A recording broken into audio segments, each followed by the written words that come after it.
Alors, bonjour à tous, bonjour à chacun pour votre présence ici. Comme nous avons dit, nous allons commencer exactement à 11h05, c'est ce que nous avons dit. Le temps de laisser d'autres personnes qui viendront, mais on va commencer à dérouler. Alors, je vous souhaite déjà la bienvenue à ce webinaire qui est organisé entre le Club des DSI du Burkina Faso et l'entreprise Transnumérique. Alors, je me présente déjà. Moi, je suis Hervé Kakou, le responsable marketing de Transnumérique. Et je dis déjà merci à Monsieur Kadjo qui ensemble, nous avons organisé ce webinaire-là pour vous donner ce que vous allez vivre aujourd'hui. Alors, sans plus tarder, ce que nous allons faire, c'est que je vais vous donner juste un agenda de ce qui nous regroupe aujourd'hui. Il faut savoir qu'il y aura à des moments bien précis, on va vous poser des questions juste pour que ça puisse être un webinaire très interactif. Aussi, si vous avez des questions ou des préoccupations durant le webinaire, nous vous prions de bien vouloir le mettre dans le chat et nous pourrons y revenir petit à petit. L'agenda, c'est tout de suite, nous allons laisser le PDG de Transnumérique se présenter l'entreprise. Nous allons aussi laisser la parole au président des DSI, Monsieur Combari. Et juste après ça, nous allons dérouler le thème qui nous réunit aujourd'hui. Et voilà. Alors, sans plus tarder, je vais laisser la parole à Monsieur Barry, le président directeur général de Transnumérique. Bonjour à tous et à toutes. Vraiment, je vous remercie de participer à ce webinaire en partenariat avec le Club des DSI du Burkina, que je félicite pour cette initiative et surtout pour ce sujet. Comme vous savez, tout le monde le sait, présentement, le Burkina vit des moments difficiles avec ce qui se passe avec la France et puis tout ce qui est djihadiste. Mais de nos jours, les difficultés ne s'arrêtent pas seulement sur le terrain. Ce combat est poursuivi justement au niveau de la toile, au niveau de l'Internet, au niveau de la transformation numérique. C'est pour ça que cette initiative a tout son sens et puis que Transnumérique est vraiment ravi de pouvoir collaborer avec vous. Qui est Transnumérique? Transnumérique est une entreprise canadienne formée par des membres de la diaspora qui se sont donné vraiment le mandat de pouvoir contribuer au développement de l'Afrique. On est tous conscients que l'Afrique ne peut être développée que par les Africains. Donc c'est dans cette perspective que nous nous mettons. Et en moins de 5 ans, France Numérique s'est positionnée dans l'écosystème de l'Afrique de l'Ouest et l'Afrique centrale comme un joueur majeur. On se dit souvent que Transnumérique est un one-stop shop.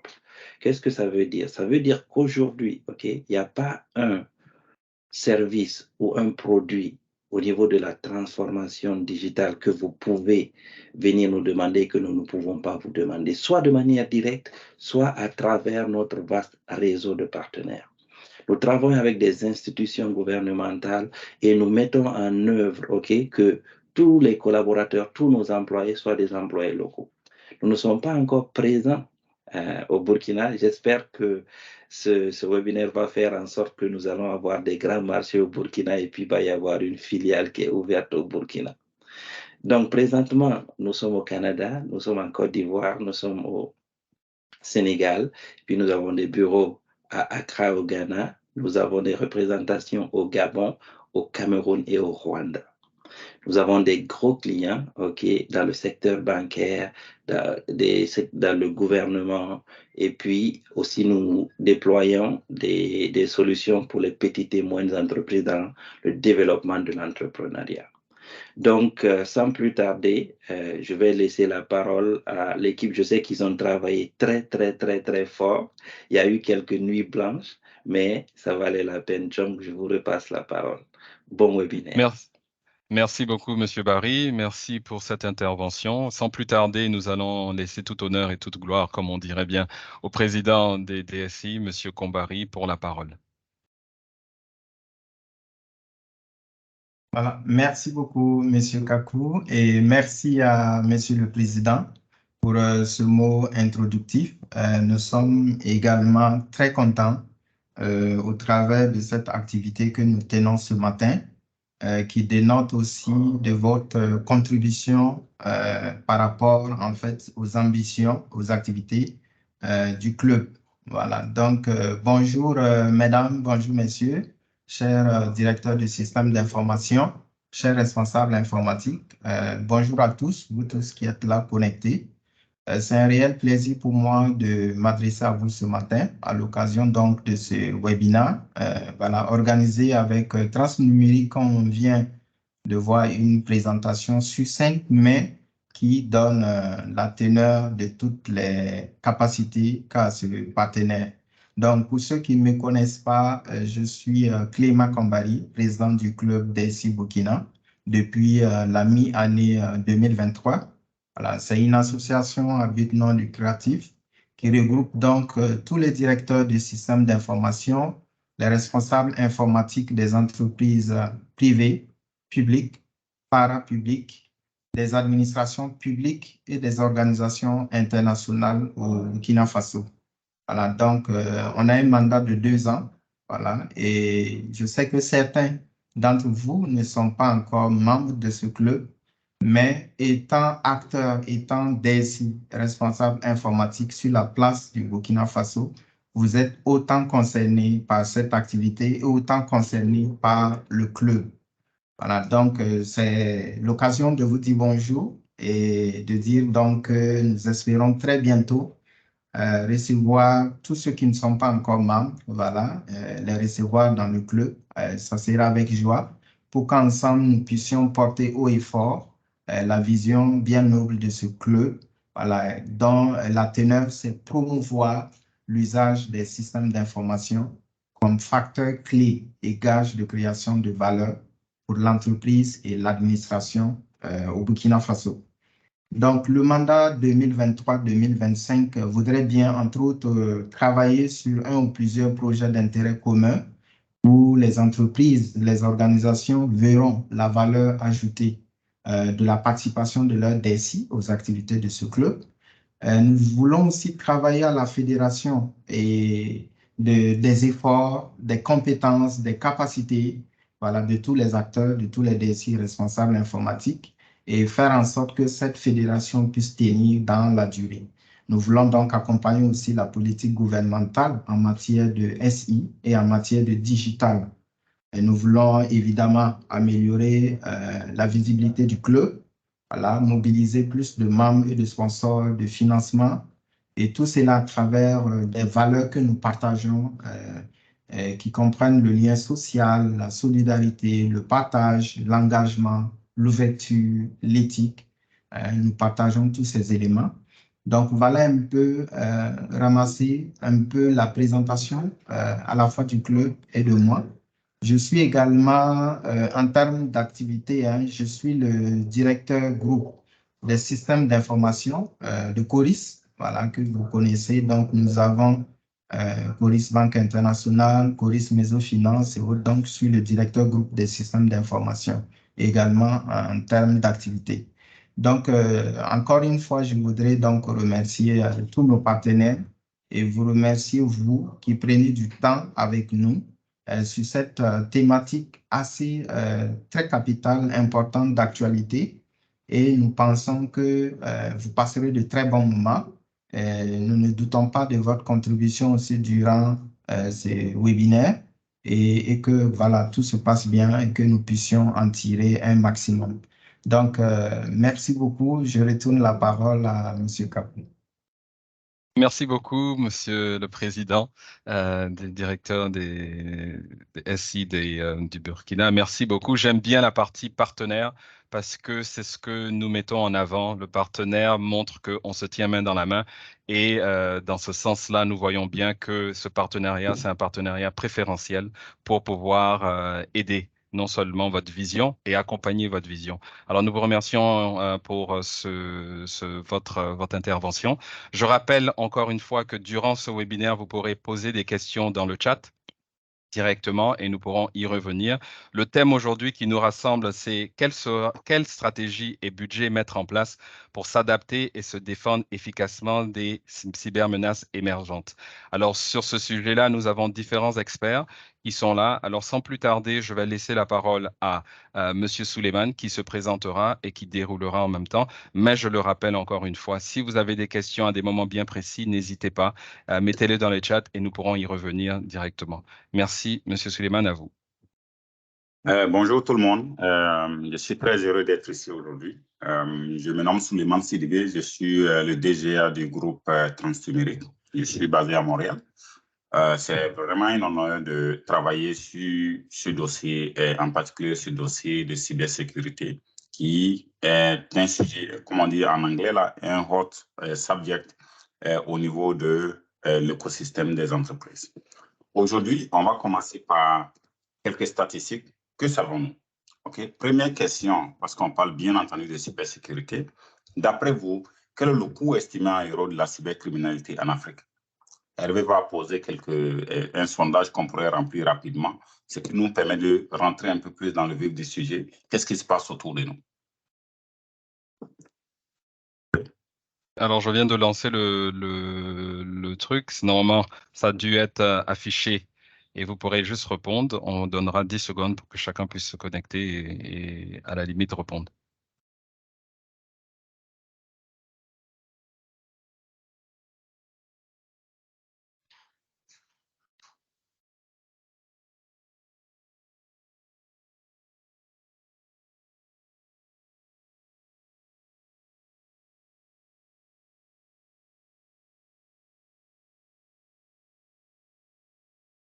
Alors, on va laisser encore 5 secondes pour laisser encore.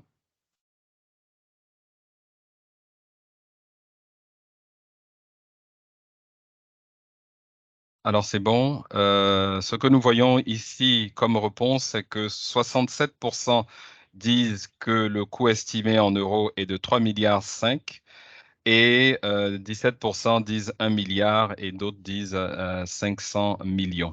Alors, Okay. Nous te laissons la place. OK, merci, je suis très heureux. Ça veut dire que nous sommes assez sensibilisés au niveau de ces coûts-là, parce qu'aujourd'hui, en Afrique, on parle de 3,5 milliards d'euros. OK, en termes de coûts estimés au niveau de la cybercriminalité. Mais on ne s'arrête pas là. On vient aussi, il y a 95% des violations des données qui passent par l'erreur humaine. OK, n'oublions pas dans cet écosystème de cybersécurité, les failles ou les maillons faibles, c'est l'humain. OK, ces éléments aussi doivent être pris en compte dans nos statistiques ou dans notre manière de voir les choses. Avant la COVID, nous savions déjà que la cybersécurité était un enjeu majeur au niveau des différents pays. Après la COVID, c'est encore plus crucial. Okay? On parle aujourd'hui du travail à distance, du travail hybride qui a augmenté de plus de 300%. Okay? Les cyberattaques sont devenues de plus en plus sophistiquées. Avec l'avènement de l'intelligence artificielle, ça ne reste pas en marche parce qu'aujourd'hui, ce qu'on pouvait faire en 1 heure, on le fait maintenant en 2 minutes grâce à l'IA. Et ces éléments-là viennent encore complexifier ou mettre encore les compagnies dans un mode de vulnérabilité. Et en plus, on a 93% des professionnels qui ne disposent même pas d'outils pour détecter les menaces connues. Et ça demeure un enjeu majeur. Okay? En termes de statistiques aujourd'hui, on voit les ransomware depuis 2022 qui ont augmenté de 195%. On a les attaques sur les appareils non gérés, incluant les cellulaires d'ailleurs, qui sont encore les maillons faibles dans cet écosystème-là. On parle de 85%. Les ransomware, les encryptions, on en parle tous les jours pratiquement pour les compagnies qui se font encrypter leurs données en guise de rançon. Donc, il y a plus de 4000 attaques par seconde, okay, par les mots de passe. Aujourd'hui, un hacker moyen passe 72 minutes. OK, un cybercriminel, 70 minutes pour pouvoir attaquer une donnée privée, imaginez-vous. OK, le temps est très réduit, juste 1 heure, 12 minutes pour pouvoir attaquer et pénétrer les données. En plus du manque de professionnels, on parle de 3,5 millions de professionnels qui manquent dans l'écosystème global aujourd'hui. Vous voyez, ce qui nous rend la tâche assez compliquée. La question qu'on doit se poser maintenant, que gagnent les criminels? Pourquoi est-ce qu'ils font ça? C'est simple, l'extorsion doit perturber les opérations commerciales, ce qui incite les paiements tout simplement. OK? Profiter c'est très, très profitable pour les hackers en réalité parce que ben, c'est de l'argent facile. Okay? Quand les compagnies sont vulnérables, eux, ils sont bien contents. Voilà pourquoi les hackers investissent beaucoup d'argent dans la recherche et développement pour mettre en exergue tous les éléments de maintenance, les failles, les lacunes de configuration dans les différentes entreprises. Et on parle de façon estimative 1,85 million de dollars pour récupérer ces données une fois les ransomware viennent dans ton entreprise, en moyenne. Donc, imaginez-vous, voilà pourquoi je vous pose la question maintenant. On pourrait se poser la question, où est l'Afrique dans tout ça? Quels sont les pays africains, selon vous, les plus touchés aujourd'hui dans cette criminalité? Le sondage est ouvert.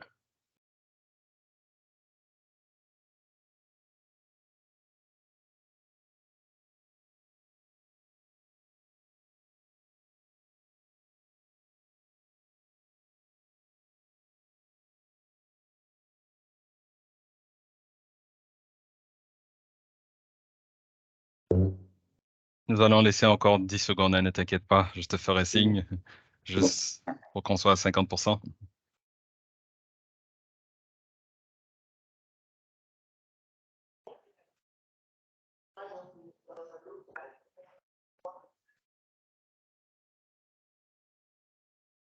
Alors oui, ce que nous voyons ici, c'est que 89% disent que les pays africains les plus touchés sont le Nigeria, le Cameroun et l'Afrique du Sud.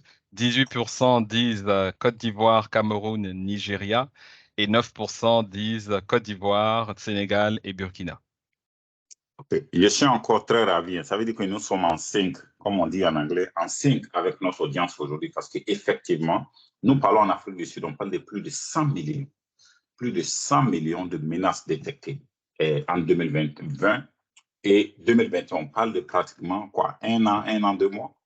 OK?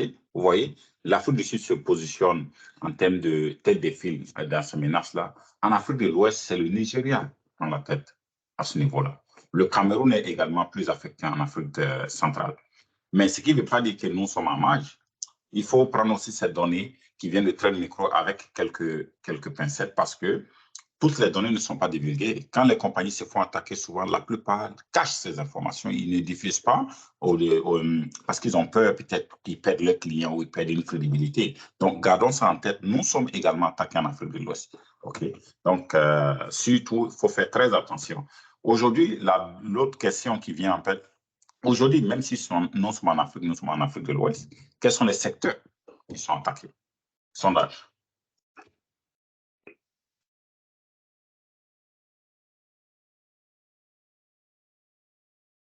Et ici, c'est un sondage à multi-réponses. Alors, vous pourrez avoir des multi-réponses ici. Alors, vous pouvez y aller maintenant.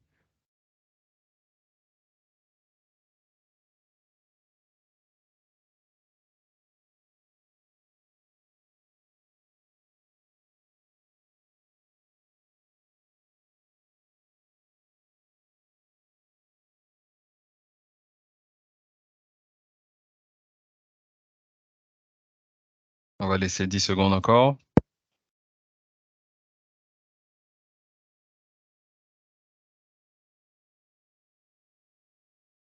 Alors, ce que nous voyons ici, c'est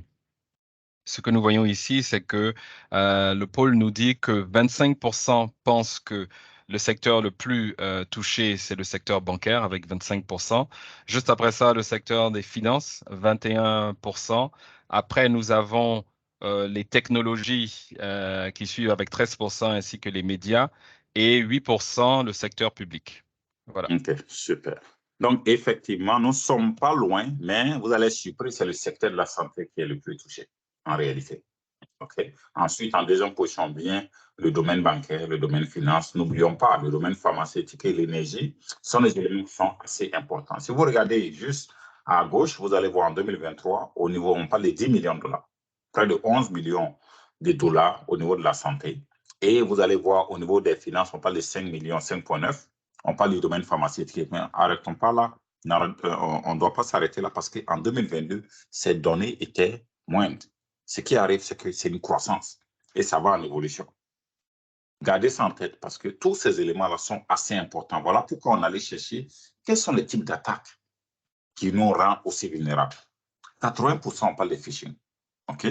Les malwares, on parle de 60%. Toutes ces définitions vont vous être données plus tard. OK? Les attaques par délit de service, on parle de 50%, les brute force et les SQL Server.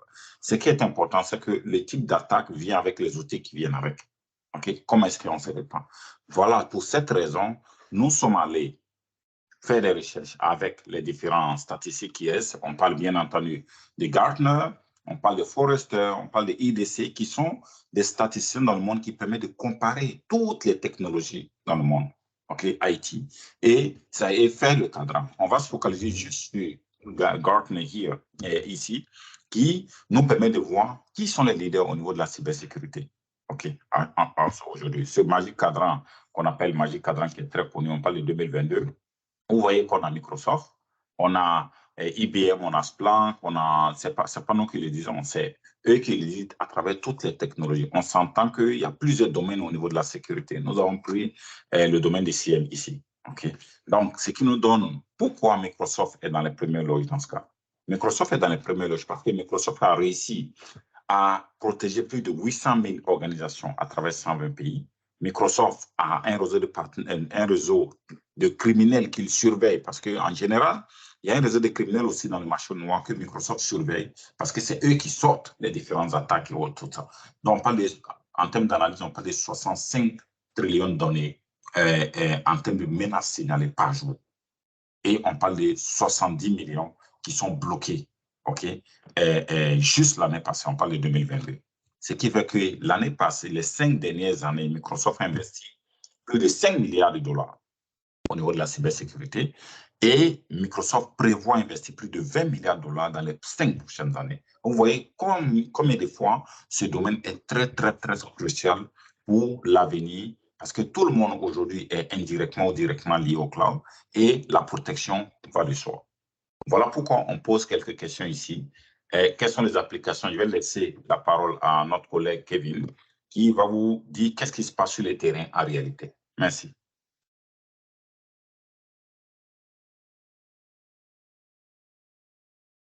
Très bien, merci Souleymane pour déjà ces points et ces statistiques. Moi, je vais me présenter rapidement. Je suis Kevin Yesso, je suis coordinateur pays de Transnumérique basé en Côte d'Ivoire. Effectivement, la question, comme Souleymane l'a dit, c'est quelles sont les applications utilisées pour vous connecter aujourd'hui avec vos collègues pour envoyer des documents professionnels. Donc, on va laisser quelques minutes pour répondre au sondage. Et Hervé pourra nous faire le point.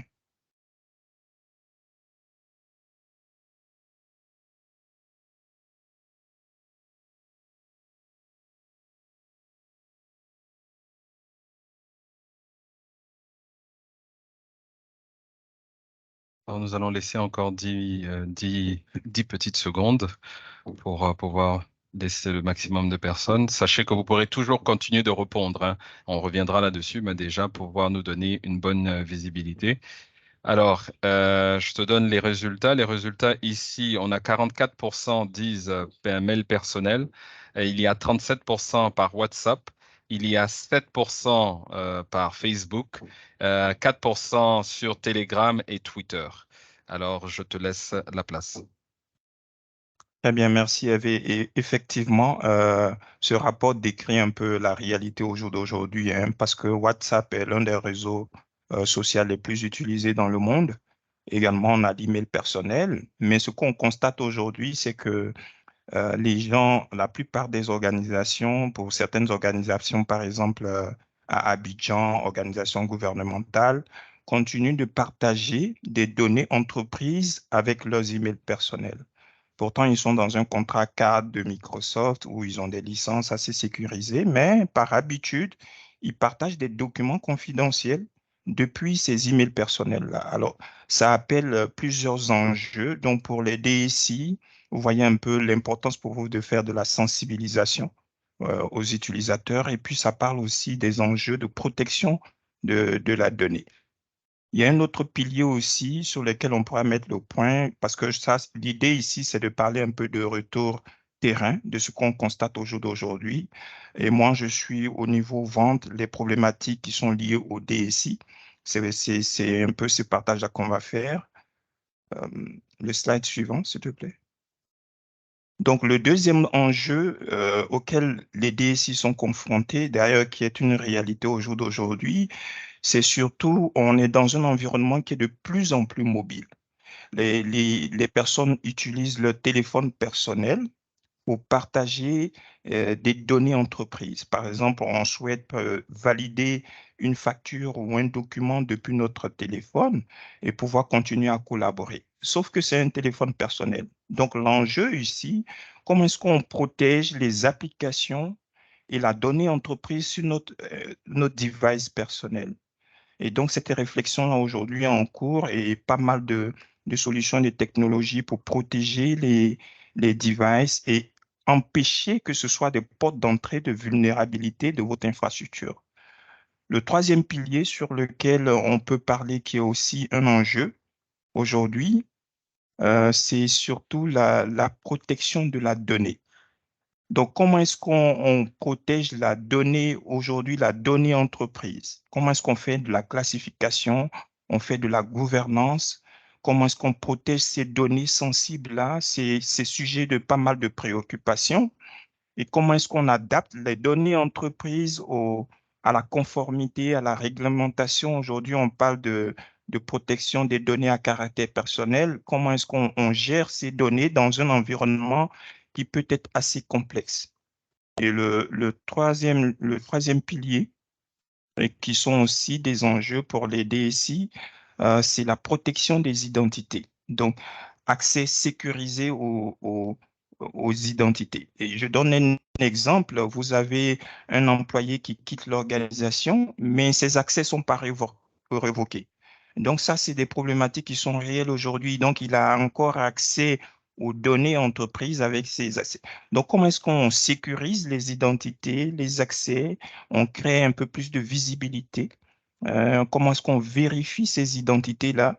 Alors, il y a énormément de piliers sur lesquels on peut parler qui sont des enjeux aujourd'hui pour les organisations, mais on va s'arrêter sur ces quelques piliers et on va laisser la place à l'un de mes collègues qui va montrer un peu les stratégies techniques pour couvrir ces piliers-là au jour d'aujourd'hui. Merci.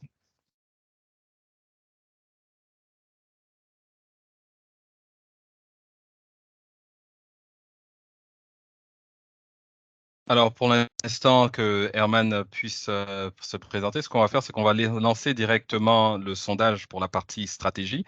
Et la question, c'est quelles sont les stratégies qui devraient être considérées pour être plus résilients?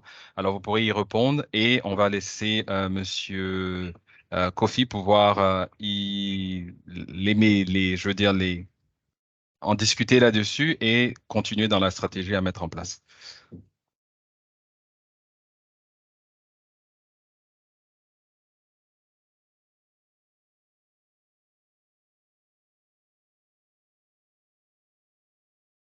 Il faut que je puisse noter que c'est des questions, même pas des réponses à choix multiples. Alors, vous pouvez choisir différents. Vous ne savez pas juste choisir une seule réponse.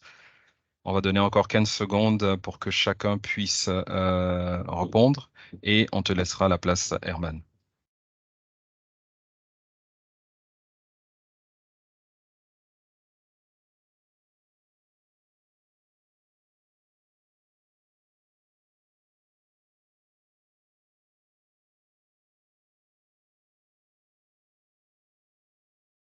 Alors, ici, nous avons comme réponse le plus haut, ici, c'est la sensibilisation à la cybersécurité, qui est à 23%. Nous avons 21% pour la politique de sécurité, 14% pour la gestion des identités et des accès, ainsi que la surveillance en temps réel. Et nous avons en troisième position, nous pourrons dire, à 8%, qui est les solutions antivirus et anti-malware et ainsi que la gestion des correctifs et des vulnérabilités. Alors, Herman, c'est à ton tour.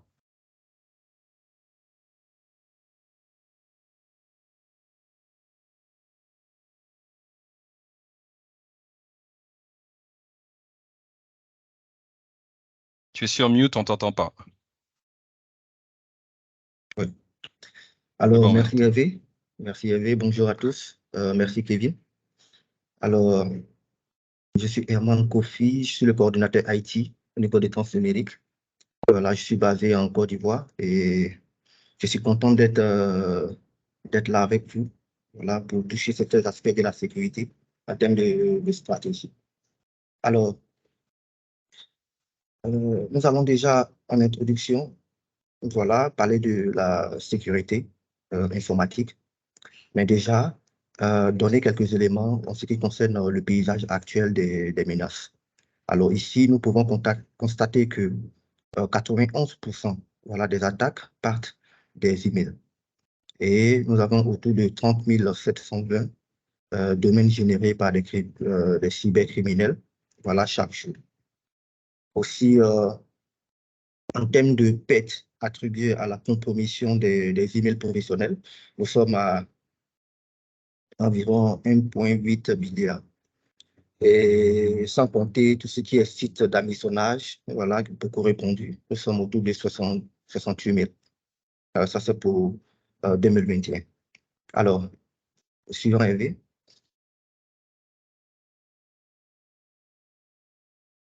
Alors, en introduction, je dirais que la sécurité informatique est l'un des enjeux majeurs, mais aussi et même crucial pour la survie de toute organisation aujourd'hui. Alors, aujourd'hui, nous nous retrouvons avec l'avancement du cloud et du cloud computing. Aussi, nous avons été impactés par l'avènement du Covid et il a fallu une réorganisation du modèle infrastructure au niveau des IT. Alors, donc, basé sur le cloud ou en mode hybride ou de certaines entreprises qui opèrent toujours à 100% on-premise. Alors, la question est de savoir aujourd'hui comment mettre en place une stratégie de sécurité, voilà, pour protéger l'ensemble de nos infrastructures informatiques face aux menaces, face aux cyberattaques qui sont de plus en plus sophistiquées. Alors, pour répondre à cette question, alors nous allons parcourir quelques slides et ressortir sur... non, tu peux rester, voilà. Nous allons parcourir quelques... Non. Président. Voilà, nous allons parcourir quelques slides et ensemble voir des méthodologies, des stratégies de sécurité et notamment nous, notre recommandation en tant que partenaire Microsoft. Alors, déjà, ce qu'il faut noter, c'est que à droite, nous avons pu mettre à disposition quelques éléments, voilà, des lignes de conduite en termes de recommandations pour vous permettre de pouvoir sécuriser de façon basique 80% des attaques. Alors, le premier point ici, c'est l'authentification à double facteur, notamment appelé le MFA. Alors, le MFA aujourd'hui est identifié par Microsoft comme la solution de sécurité de base pour toute organisation. Donc, c'est-à-dire, lorsque vous décidez de mettre en place une solution, une infrastructure informatique, l'option première de sécurité doit être le MFA. Ensuite, il y a cette méthodologie, il y a cette stratégie de sécurité qu'il faut mettre en place et nous avons l'habitude d'accompagner nos partenaires dans cette approche-là pour la mise en place de cette solution, de cette méthodologie de sécurité que nous verrons plus tard. Aussi, il faut, à l'ère de l'intelligence artificielle, disposer de solutions capables de pouvoir apporter des réponses automatiques en cas d'attaque, en cas de menace, etc. Et par la suite, il y a des best pratiques qui vous permettront, des best pratiques dans la mesure où vous devez garantir la mise à jour de vos équipements et aussi assurer la protection des données. Suivant. Alors, tout à l'heure, j'ai fait mention de l'authentification à double facteur. Ici, nous avons le processus qui permet déjà de pouvoir sécuriser ce premier niveau de sécurité au niveau de votre organisation. Donc, de quoi s'agit-il? Il s'agit ici d'utiliser le mode d'authentification traditionnel qui est l'utilisateur plus le mot de passe et ajouter à ce mode d'authentification une couche de sécurité, une couche de vérification qui généralement utilise plusieurs méthodes. Ça peut être la méthode qui permet de générer des tokens via des SMS ou utiliser l'application, une application de vérification, d'authentification pour pouvoir valider cette couche, valider cette autorisation, voilà, afin de pouvoir accéder aux données. Suivant. Alors, concernant notre approche, notre stratégie de sécurité que nous recommandons à l'ensemble de nos partenaires, c'est notamment cette méthodologie basée sur du Zero Trust. Alors, pour comprendre l'architecture du Zero Trust, alors il convient de penser à cette approche traditionnelle que nous avions dans le passé. Alors, dans le passé, lorsque nous voulons mettre en place une solution, une stratégie de sécurité au niveau de notre organisation, l'approche était de sécuriser l'infrastructure en mettant en place des solutions de pare-feu, des solutions de VPN, etc., etc. Alors, nous, dans notre entendement, le fait de pouvoir baliser notre infrastructure physique par des pare-feux, par des VPN, etc., nous donnait en quelque sorte satisfaction. En fait, ça nous permettait, voilà, de pouvoir conclure qu'effectivement, nous avons une approche de sécurité vraiment solide en ce qui concerne notre infrastructure informatique. Alors, ce qu'il faut noter, c'est qu'aujourd'hui, les différentes méthodes ou les différentes méthodes pour la mise en place d'infrastructures informatiques ont évolué. Nous avons le cloud computing, nous avons aussi des environnements hybrides. Alors, vu ces modes d'infrastructure, et nous sommes amenés à changer notre approche en ce qui concerne la sécurité.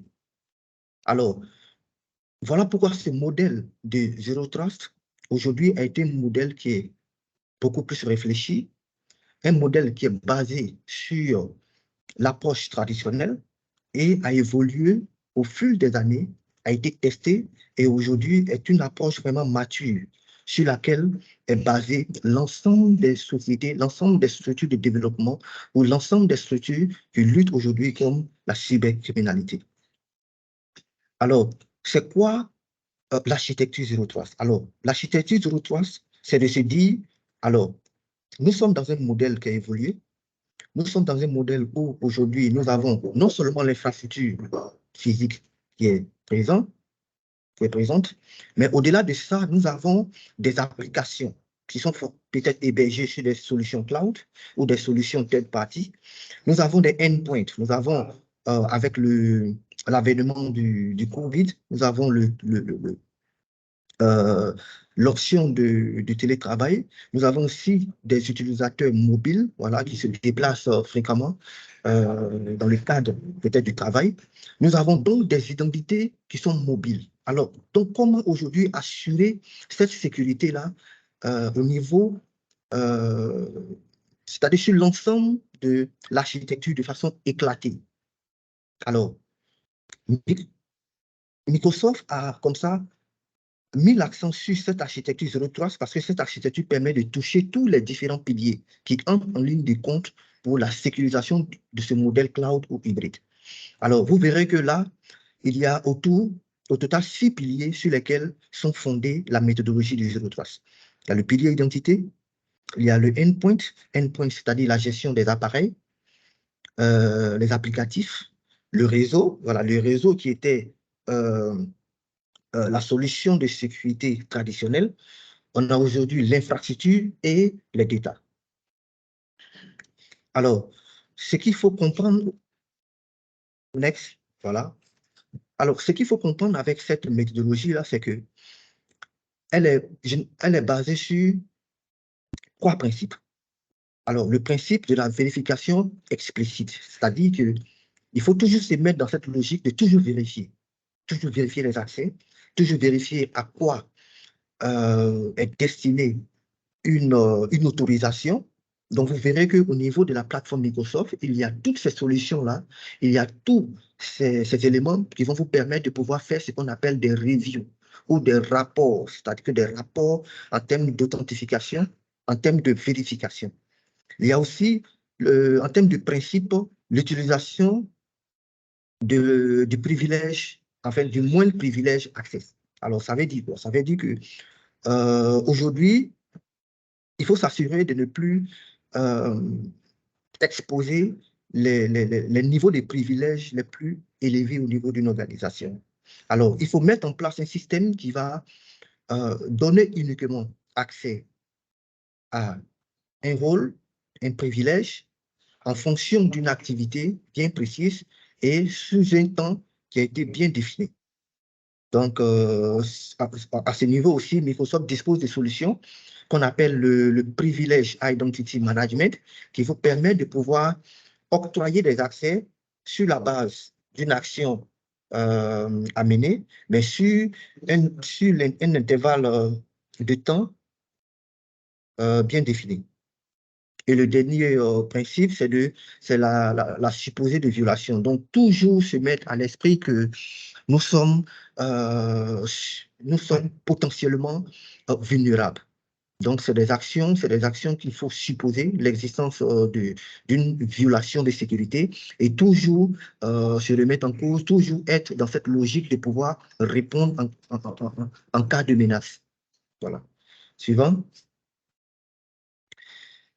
Alors, les frontières en termes de sécurité, tout à l'heure, nous avons vu les différents piliers. Nous avons vu que pour la mise en place de cette méthodologie de Zero Trust, alors, c'est basé sur différents piliers. Le pilier identité, le pilier des endpoints, de l'infrastructure, du network, des applicatifs, des données, etc., etc. Alors, ici, en termes de paramètres, il faut comprendre que la suite, c'est-à-dire que lorsque vous faites de l'investigation pour tout ce qui est menace au niveau des organisations, nous avons eu à traiter des menaces de ransomware, par exemple, concernant certaines structures voilà, que nous avons contactées parce qu'elles ont été victimes de certaines menaces. Et l'investigation qui se fait généralement pas, je dis bien généralement pas, soit d'une application ou des mails. Donc, vous verrez que, prenons le cas d'un mail. Alors, la menace vient d'un mail qui est reçu par un utilisateur qui peut-être clique sur un lien malveillant ou une solution un script, par exemple, qui est attaché au mail. Alors, peu importe le cas,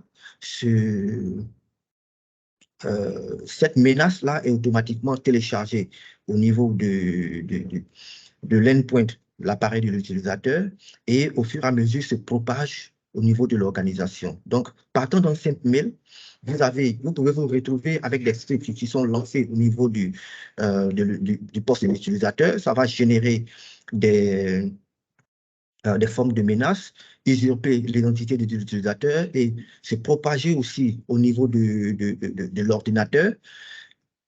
Essayer de mettre en place des systèmes pour escalader, voilà, au niveau de l'entreprise, de sorte à accéder ou usurper des comptes utilisateurs avec un haut niveau de privilèges. Et donc, vous voyez tous les niveaux de progression de cette menace-là.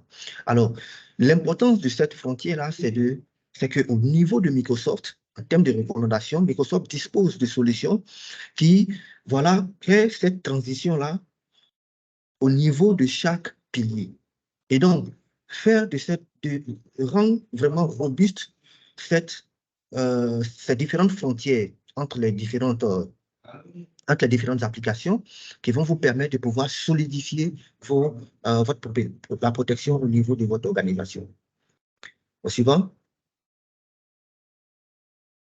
Alors, aujourd'hui, ce n'est pas un sondage, désolé, mais aujourd'hui, c'est avec la solution Microsoft, comment déployer cette stratégie de Zero Trust? Donc, c'est une question qui se pose aujourd'hui parce que la méthodologie de Zero Trust, c'est une méthodologie standard.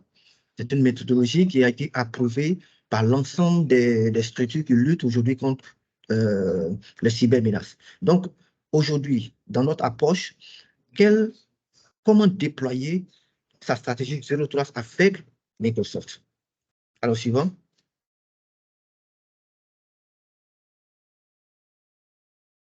Alors, Ici, la solution que nous présentons aujourd'hui, c'est une intégration entre le CIEM et le XDR, la solution XDR de Microsoft.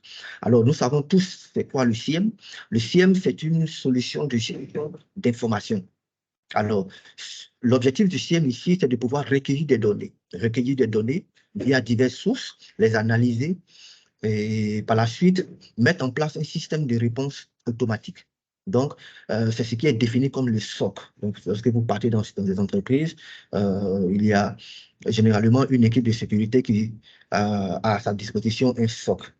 Alors, nous avons ici, au niveau du transnumérique, la solution de CIEM qui est identifiée par Microsoft Sentinel. Alors, Microsoft Sentinel joue le rôle de CIEM, mais aussi le rôle de SOC.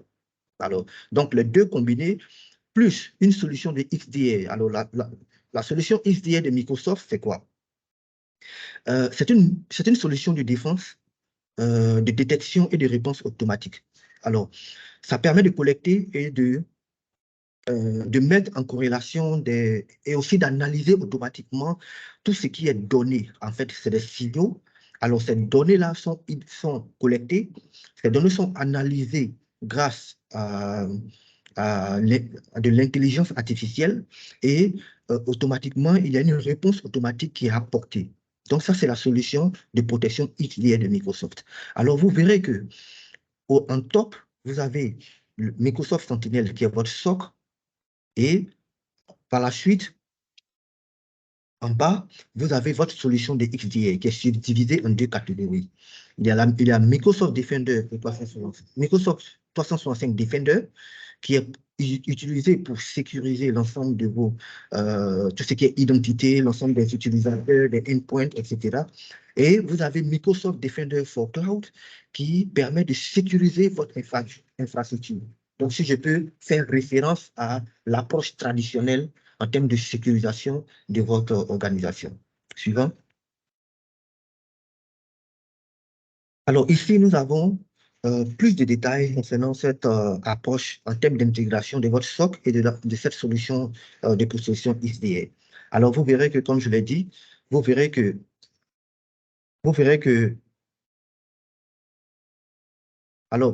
ici, au niveau de la plateforme, vous avez Microsoft Sentinel, qui est votre SOC, qui va vous permettre de pouvoir avoir cette visibilité-là de votre organisation. Donc, c'est votre SOC, comme vous avez l'habitude d'utiliser. Et par la suite, vous avez des solutions Microsoft qui vont vous permettre de pouvoir sécuriser l'ensemble de vos piliers. Suivant.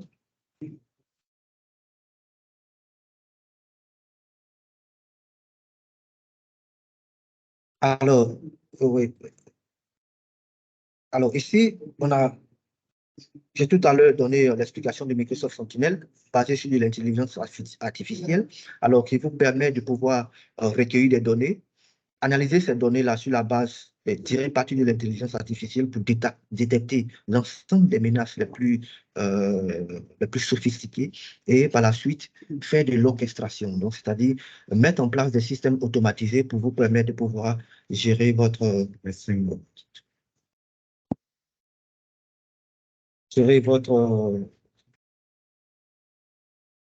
sécurité.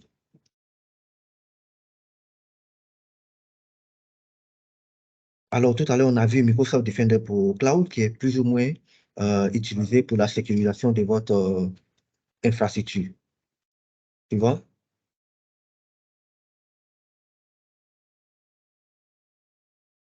Alors, Microsoft Defender 365 Defender, voilà, comme je l'avais expliqué, c'est une suite de solutions. Donc, c'est une suite de solutions.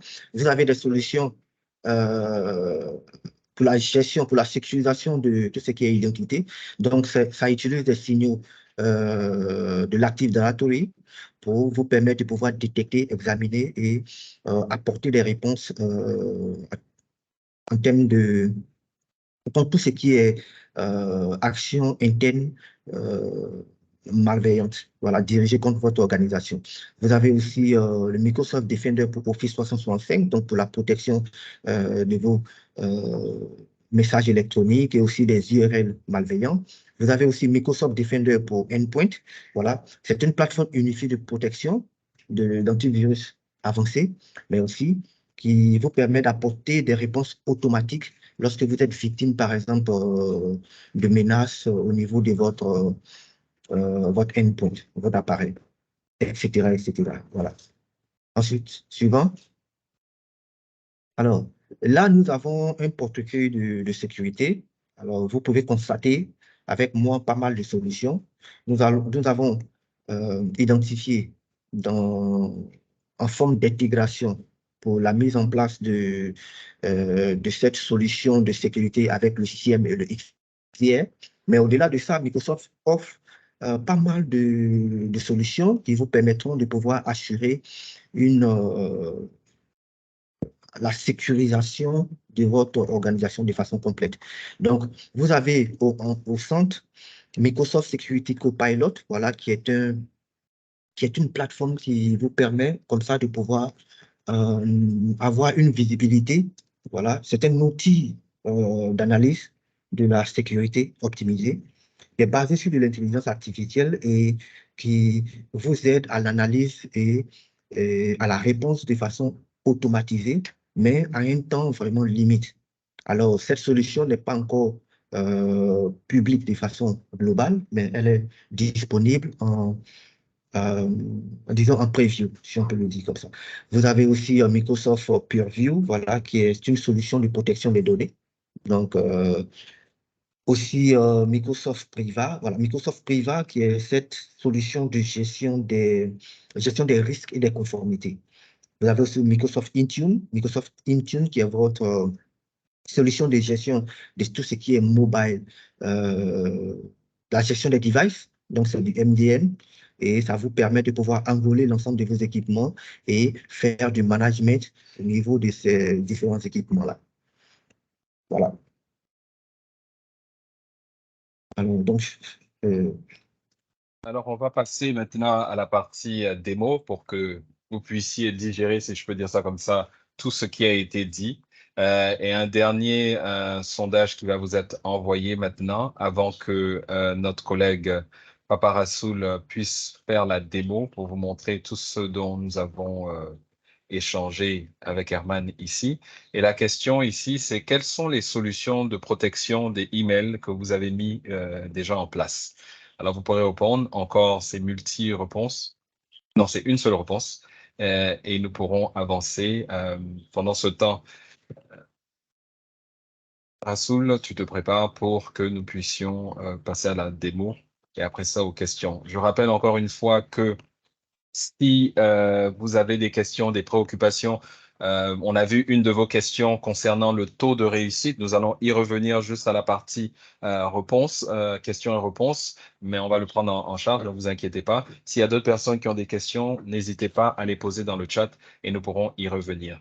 Alors, ici, nous allons laisser encore 5 secondes juste pour pouvoir laisser les autres répondre. Mais jusqu'à présent, nous avons 60% qui disent qu'ils ont Microsoft Defender for Office 365. Il y a 8% qui ont Symantec Email Security et 33% disent aucune. Alors, sur cette base-là, je pense que Pape Rassoul, tu auras du plaisir à bien montrer les avantages de ta démo. Merci et la parole est à toi. Ok, merci beaucoup Hervé. Donc bonjour à tous, je m'appelle Papa Ibrahim Rassoul Mbaye. Je suis spécialiste infrastructure et cloud à Transnumérique et je suis basé au Sénégal. Donc je vais me charger de vous faire la démo qui va appuyer la partie qui vient d'être expliquée précédemment par mon collègue M. Herman Kofi. Donc sans plus tarder, je vais vous partager mon écran. Hervé, tu pourras juste me donner la confirmation que... C'est bon, on voit. Ok, donc c'est bon. Ok, donc par rapport à la partie démo, donc nous allons d'abord commencer par l'outil qui va nous accompagner dans la mise en place de notre stratégie Zero Trust, donc à savoir Microsoft 365 Defender. Donc c'est un outil qui va regrouper les différents piliers du Zero Trust dont on vous a parlé précédemment, à savoir les identités, les données, les périphériques et aussi les applications. Donc, ce qu'il va utiliser pour nous accompagner dans la mise en place de notre stratégie, c'est un outil qu'on va appeler le score de sécurité. Donc, le score de sécurité, comme son nom l'indique, va nous permettre de pouvoir mesurer notre niveau de sécurité par rapport à la stratégie Zero Trust. Et ce score-là, évidemment, plus il est exprimé en pourcentage, donc plus il est élevé, donc plus notre posture de sécurité est donc positive, on peut dire, en quelque sorte. Maintenant, par rapport à ce score de sécurité-là, au niveau de Microsoft 365 Defender, donc on a la possibilité de travailler sur ce score-là. Donc, il y a déjà un assessment qui est fait par Microsoft Defender pour nous sortir le score de sécurité qu'on a au niveau de notre infrastructure. Et il nous donne aussi une liste de recommandations. Donc, le score de sécurité est accompagné d'une liste de recommandations qu'on peut appliquer pour pouvoir améliorer ce score-là et en même temps améliorer notre posture de sécurité. Donc, ici, au niveau de l'environnement de démo que vous avez actuellement à l'écran, donc, on a un onglet sur lequel on a les différentes actions, les différentes recommandations qu'on peut appliquer pour pouvoir travailler sur notre score de sécurité. Donc là, je vais cliquer là-dessus. Et au niveau de ces recommandations-là, donc je vais juste, parce qu'on va passer tout à l'heure à la partie XR, donc je vais plus me focaliser sur la partie device. Donc on a la possibilité d'effectuer des filtres par rapport aux informations qui sont associées à nos recommandations. Donc là, je peux effectuer un filtre sur les devices pour juste voir les recommandations qui sont sorties au niveau de mes devices. Et là, j'ai une liste de recommandations. Et à chaque recommandation, donc il y a un impact au niveau du score.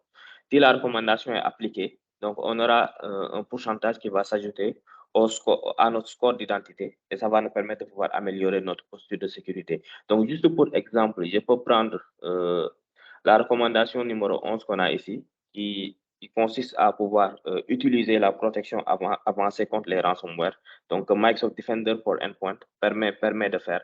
Donc là, on peut voir que ici, la recommandation n'est pas appliquée. Donc, je peux juste descendre jusqu'en bas pour montrer que vous pouvez voir ici qu'il y a un ensemble de recommandations pour lesquelles le nombre de points est presque achevé en fait. Si je prends celui-là, qui est le numéro 86, donc vous pouvez voir qu'on a 9,27 sur 20. Donc la recommandation est appliquée sur la plus grande majorité des postes de notre infrastructure. Donc là, on peut dire qu'on peut pour l'instant bénéficier de ce pourcentage supplémentaire-là au niveau de nos scores de sécurité. Mais la recommandation sur laquelle je voulais m'attarder un peu, c'est la recommandation numéro 11. Donc là, on peut voir qu'il n'y a aucun poste pour lequel la protection avancée contre les ransomware est activée. Donc, je vais juste cliquer sur la recommandation. Donc, il faut savoir qu'au niveau de la recommandation, il y a un ensemble d'informations qui vient avec. Donc, on a déjà trois onglets. D'abord, l'onglet général qui va nous donner une description de la recommandation, ce qu'elle permet de faire et ce qu'elle va aussi permettre d'améliorer au niveau de notre posture de sécurité. Ensuite, on a l'onglet des entités qui sont exposées. Donc là, ça va nous lister les postes, les différents postes avec les noms qu'on leur a donnés au niveau de notre infrastructure. Donc, on pourra bien les identifier. Donc, tous les postes qui sont exposés à ce niveau-là, on pourra voir ces postes-là. Juste une minute.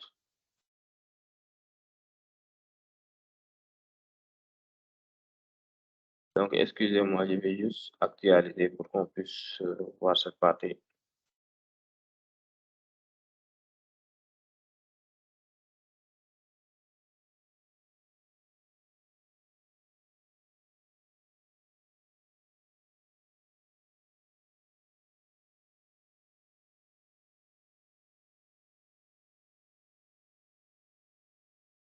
OK. Donc, c'était la recommandation numéro 11. J'étais au niveau des entités qui sont exposées, donc à savoir la liste des postes et aussi les plateformes qui sont concernées. Donc là, on a la liste des postes. On a la liste des postes qui sont exposés. Donc, en tant qu'agent IT, donc, on peut avoir des informations supplémentaires. Donc, ça peut nous aider pour pouvoir identifier, pour pouvoir mieux comprendre le problème en question. Et ensuite, on a l'onglet le plus important qui est l'implémentation. Donc, à partir de cet onglet-là, on pourra avoir un peu la procédure qu'on doit suivre pour pouvoir appliquer la recommandation en question. Donc là, on a le lien en question, le lien sur lequel on peut cliquer pour pouvoir avoir la procédure, ou bien on peut directement cliquer sur gérer à partir de Microsoft 365 Defender. Donc, je peux cliquer sur le lien On va voir ça rapidement.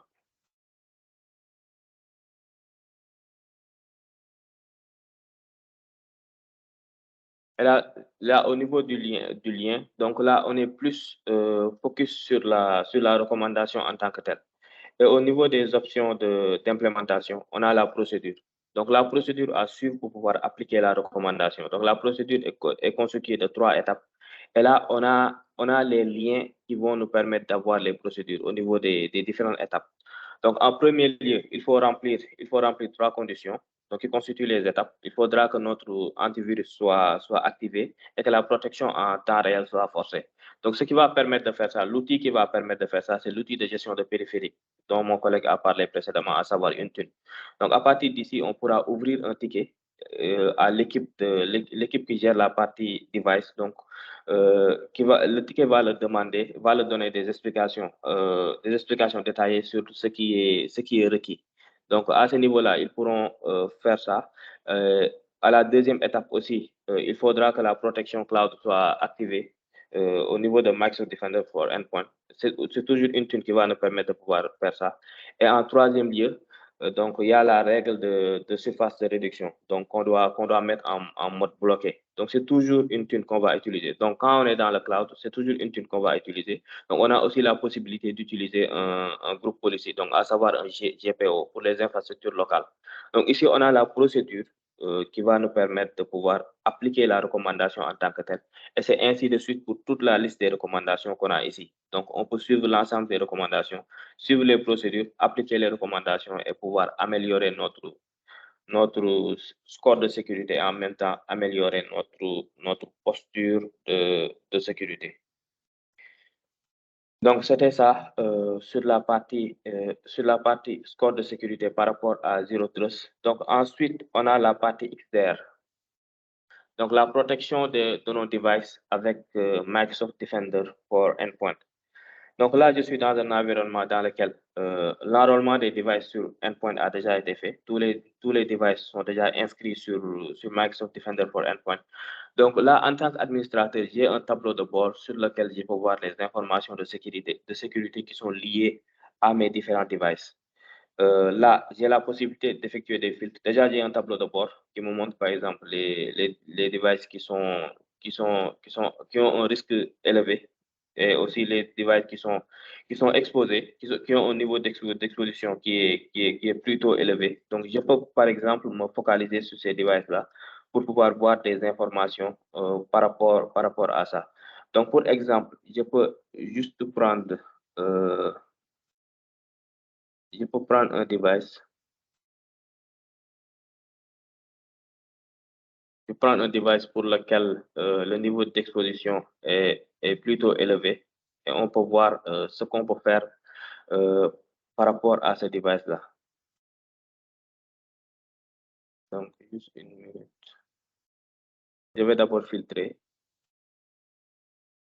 Donc, je peux effectuer un filtre pour ceux qui ont un risque élevé et ceux qui ont un niveau d'exposition élevé.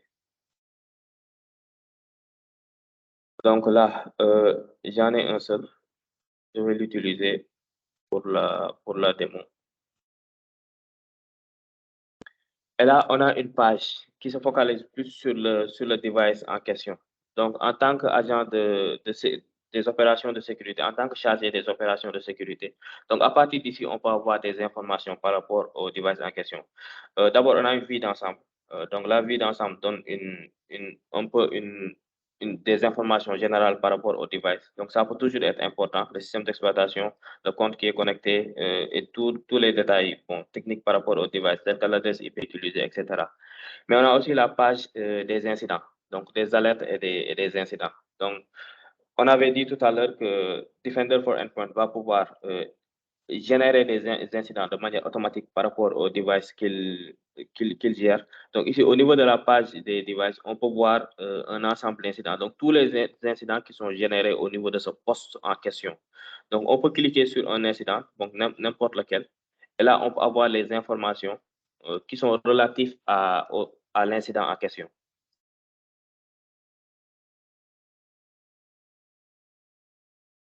Donc, par exemple, ici, donc on a la page qui donne les informations relatives à l'incident.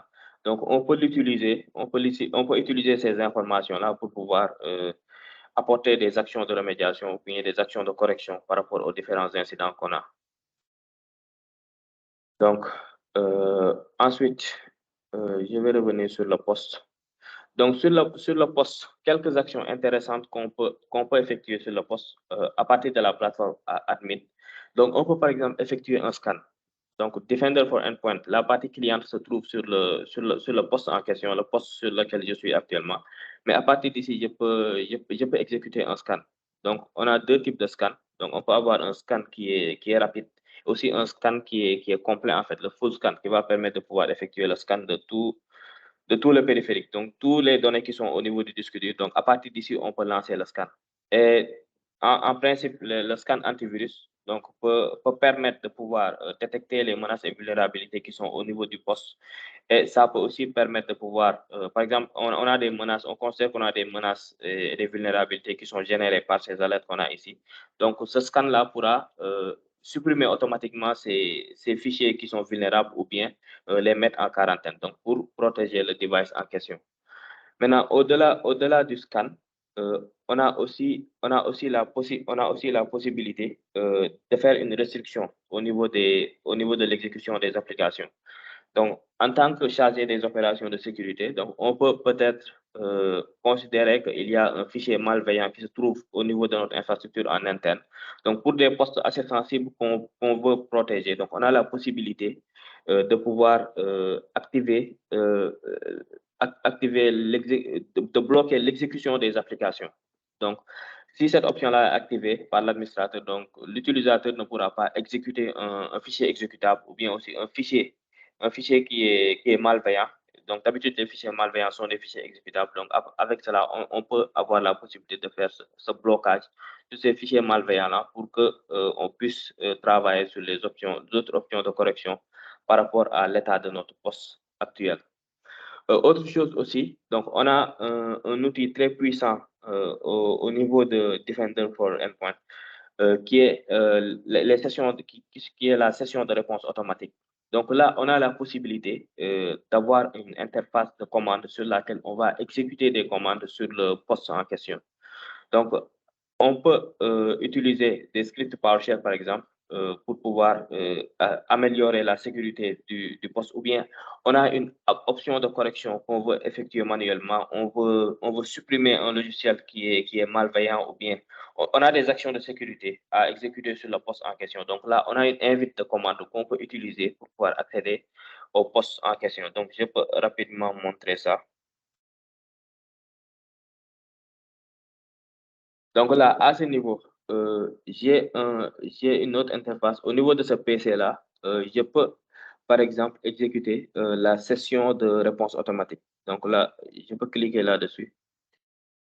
Et quand je clique là-dessus, donc, comme je l'ai dit précédemment, j'ai une invite de commande donc, qui peut me permettre d'exécuter des commandes, d'exécuter des scripts et des commandes au niveau du poste en question.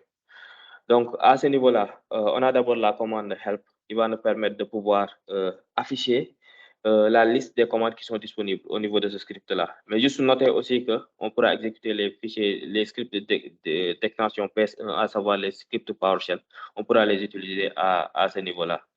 Donc, par exemple, je peux considérer, par exemple, la commande find file, donc qui va me permettre de pouvoir localiser un fichier avec un nom bien déterminé au niveau de mon poste en question. Donc là, je peux le faire par exemple avec le fichier notepad.exe. Je peux utiliser la commande find file avec le fichier notepad.exe pour localiser. Peut-être que quelqu'un de malveillant a réussi à pouvoir déposer un fichier malveillant au niveau de mon poste, mais il l'a nommé par exemple notepad. Et bon, ça peut peut-être induire un peu en erreur les administrateurs. Donc, on a localisé un fichier de telle façon. Donc, on peut utiliser notre invite de commande ici pour pouvoir effectuer la recherche en question. Donc là, find file notepad, je vais appuyer sur entrée, notepad.exe. Et donc, il va me lister dans mon poste de travail en question toutes les instances, tout le nombre de fois que le fichier notepad.exe est présent dans mon poste de travail en question et avec les chemins sur lesquels il est présent. Donc là, j'ai une liste de chemins sur lequel le fichier notepad.exe est présent. Donc, je peux effectuer une analyse toujours avec, on peut le faire avec le scan dont on a parlé précédemment, mais toujours avec cette invite de commande, on peut effectuer une analyse sur le fichier en question pour avoir un statut sur le fichier. Si le fichier est malveillant ou bien si le fichier est suspicieux, par exemple. Donc, précédemment, on avait vu au niveau de cette interface-là, il y a la commande analyze qu'on peut utiliser pour pouvoir effectuer une analyse sur un fichier en tant que tel. Donc là, je vais faire l'analyse sur la première occurrence du fichier, à savoir le chemin que vous avez ici au niveau du curseur de ma souris. Donc là, je vais analyser le fichier.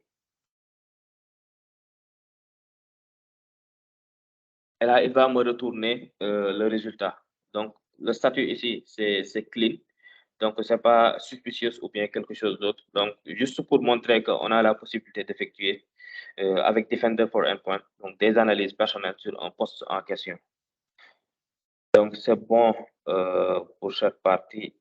Maintenant, on va passer à la partie Azure Sentinel, qui est la deuxième partie de cette démo-là. Donc, OK. Maintenant, par rapport à Azure Sentinel, toujours pour être dans la lancée de la présentation de M. Herman Kofi, il a parlé d'intégration de XDR et de CIEM. Et Azure Sentinel va faire office de CIEM dans cette intégration-là. Et le XDR, c'est évidemment Defender for Endpoint, dont on a parlé précédemment. Maintenant, Azure Sentinel, juste pour introduire, il va faire office de CIEM. Donc, il va collecter et gérer les événements de sécurité. Et aussi, il va faire office de SOR. Donc, à savoir, il va orchestrer les réponses automatiques aux événements de sécurité. Et dans son fonctionnement, il va fonctionner sur une ressource Azure qu'on va appeler le Log Analytic Workspace. Donc, le Log Analytic Workspace, ce qu'il va nous permettre de faire, c'est de récupérer des données. Donc, on a des connecteurs de données dont on va parler tout de suite. Le Log Analytic Workspace, les connecteurs de données récupèrent des données pour pouvoir les ingérer au niveau de notre Log Analytic Workspace. Et Azure Sentinel va pouvoir effectuer une analyse de ces données-là pour pouvoir générer des alertes et aussi détecter toute menace et vulnérabilité avec l'intelligence artificielle qu'il utilise derrière. Donc, par exemple, ici, au niveau du portail Azure, quand on va essayer d'ouvrir Azure Sentinel, donc il va toujours nous demander de choisir parmi la liste des Log Analytic Workspace qui sont disponibles ici à ce niveau.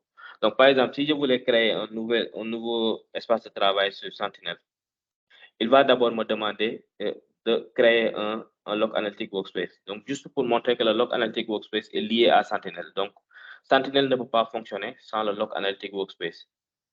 Donc là, j'ai mon Log Analytic Workspace qui est CyberSock.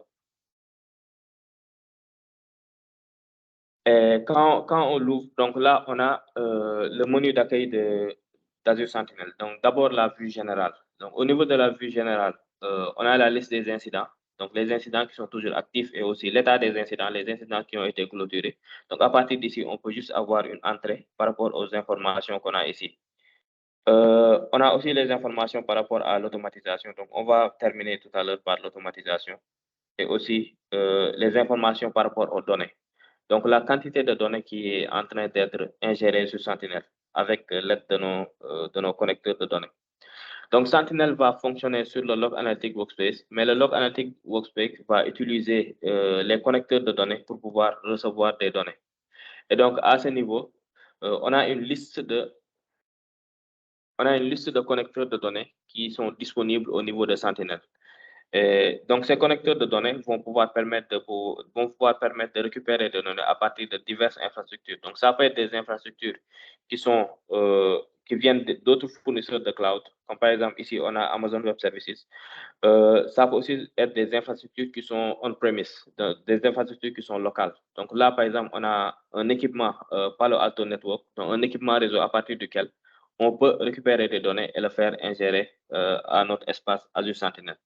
Donc là, on a la liste, on a aussi une vue sur les différents connecteurs qui sont actuellement connectés à notre environnement. Donc là, je peux effectuer un filtre, par exemple, par rapport au statut. Donc, je peux juste filtrer par rapport aux connecteurs de données qui sont connectés dans notre espace Sentinel. Et là, j'ai la liste des connecteurs qui sont connectés dans notre environnement. Et dans cette liste-là, vous avez Microsoft Defender for Endpoint. Donc, comme on l'a expliqué précédemment, donc on a le connecteur Defender for Endpoint qui est actuellement connecté et actif. Donc, il récupère tout ce qui est alerte qui vient de Defender for Endpoint et l'ingère au niveau de Sentinel. Donc, Sentinel va pouvoir récupérer tout ce qui est alerte qui est généré à partir de Defender for Endpoint. Et Sentinel sera le point central, donc il sera notre SOC qui va nous permettre de pouvoir gérer tout ce qu'on a comme incident et aussi apporter des réponses à ces différents incidents-là. Donc, dans la liste de mes connecteurs, vous voyez qu'on a par exemple les autres infrastructures dont on a parlé précédemment, donc les autres sources. Par exemple, vous avez Defender for Identity ici, pour la protection des contrôles de domaine, et aussi Defender for Office 365. Donc, l'ensemble de ces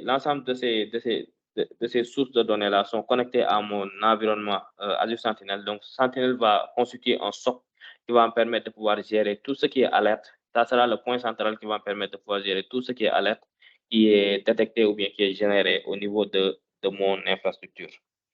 Donc, ça, c'est l'intégration. Donc, c'est l'intégration de notre XDR avec notre espace Sentinel, avec le connecteur de données Defender for Endpoint que nous avons ici. Maintenant, au niveau de Sentinel, on a une page. Donc, on a parlé précédemment des alertes et des incidents. Donc là, on a une page d'incidents ici au niveau de Sentinel. Donc, dans le menu gestion des menaces. Et là, on a une liste d'incidents qui peuvent être générés par différentes sources. Donc, on va juste prendre un exemple. Donc, je peux prendre celui-ci, par exemple, l'incident ID 822. Et là, on peut avoir les informations toutes les informations qui sont liées à l'incident. Donc, d'abord, on a la source. La source, c'est-à-dire le produit qui a généré l'alerte. Donc, ce sont deux produits qui sont combinés ici, à savoir Defender for Identity et aussi Defender for Endpoint. Donc, il y a aussi cette possibilité-là. Donc, la menace est survenue au niveau de ces produits-là. Et là, on a notre alerte. Et sur l'alerte, on a toutes les informations dont on a besoin pour pouvoir apporter une correction à l'alerte. Donc, ça, c'est la manière manuelle de faire. Donc là, je peux cliquer sur voir plus de détails.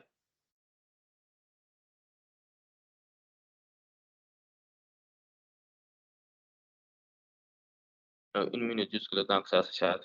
Et au niveau de détail, donc au niveau de détail, une minute. Oui, au niveau de détail, donc j'ai toutes les informations par rapport à mon alerte. Donc ça, ce sont des informations que l'équipe chargée des opérations de sécurité pourra utiliser pour pouvoir apporter, comprendre bien l'origine de l'alerte et pouvoir proposer ou bien apporter une solution à l'incident en question. Donc là, déjà, on a les entités qui sont concernées. Donc, par exemple, PowerShell, on voit que PowerShell est concerné. Donc, on peut cliquer là-dessus pour voir les détails. Donc, ce qui a été fait. Donc, je ne vais pas trop aller dans les détails. Donc, ce qui a été fait exactement avec PowerShell. Donc, là, quand on clique là-dessus, donc, on a un ensemble de menus et de sous-menus qui va nous permettre de pouvoir comprendre notre incident en question. Maintenant, au-delà de l'incident qui est généré, donc là, à partir d'ici, l'équipe chargée des opérations de sécurité va pouvoir utiliser cet incident-là, les informations qui sont venues avec l'incident pour pouvoir apporter une réponse à notre incident. Mais on a parlé de XDR et de CIEM aussi, mais aussi on a parlé de SOR, donc à savoir l'orchestration et des réponses automatiques à nos incidents. Donc, par exemple, sur cet incident-là, vous verrez que au niveau du menu que j'ai ici un peu en bas, on a la liste des incidents similaires. Donc, j'ai ce type d'incident-là qui survient un nombre de fois très élevé au niveau de mon infrastructure. Donc, quand on a déjà un incident qui survient plusieurs fois et que c'est un incident qu'on a déjà un peu compris, donc on peut utiliser l'outil d'automatisation. Donc ici, au niveau de l'incident, parmi les composants de Sentinel, donc il y a ce qu'on va appeler un playbook. Donc le playbook, ce qu'il va permettre de faire, il va permettre d'automatiser une réponse. Donc on a un type d'incident bien connu et qui survient un nombre de fois très élevé au niveau de notre infrastructure. Donc là, on pourra créer une règle d'automatisation. Donc là, je peux cliquer là-dessus. On va juste montrer comment ça se présente. Et au niveau de la règle d'automatisation, donc là, on a une structure conditionnelle qu'on peut utiliser pour pouvoir définir les actions qui doivent être menées quand un tel incident va survenir. Parce qu'on connaît déjà que c'est un incident qui survient, par exemple, très fréquemment. Donc, par exemple, juste pour comprendre la structure conditionnelle, donc là, on a, par exemple, au niveau de du premier if, donc l'incident providers, donc ça veut juste dire la source de l'incident. Donc, dans notre cas ici, c'est Microsoft 365 Defender. Et aussi, bon, pour que notre règle ait une portée plus grande, Oui. OK.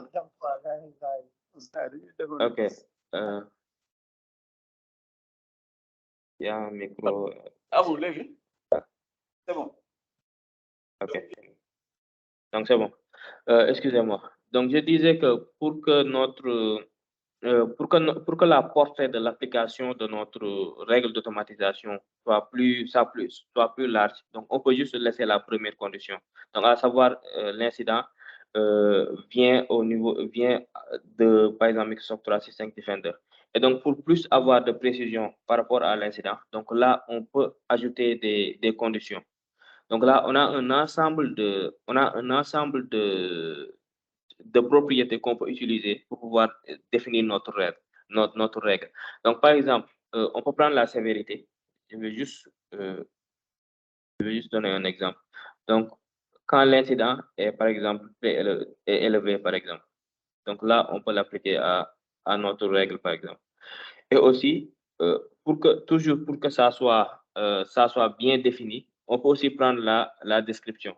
Parce que quand l'incident vient, ça vient avec une description. Et l'incident l'incident que j'ai pris comme exemple, on a déjà pu voir la description. Donc là, on peut mettre, par exemple, égal. Et là, on va mettre la description. Donc, pour que quand l'incident en question se produit, il y ait une action automatique qui puisse être effectuée pour apporter une réponse à l'incident en question.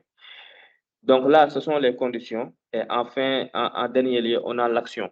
Donc, quand toutes ces conditions-là qu'on a définies, donc on peut en définir un très grand nombre. Donc, j'ai toujours la possibilité d'ajouter. Donc, on peut avoir une longue liste de conditions. Donc, quand toutes ces conditions-là sont réunies, quand l'ensemble de conditions que j'ai définies au précédent sont réunies, donc là, on va effectuer une action. Et au niveau de l'action, on peut d'abord, en dernier lieu, donc je vais d'abord donner l'exemple en dernier lieu, on peut d'abord clôturer l'incident. Donc ça sera en dernier lieu, mais avant de clôturer l'incident, on peut exécuter un playbook. Donc là, je vais ajouter une action.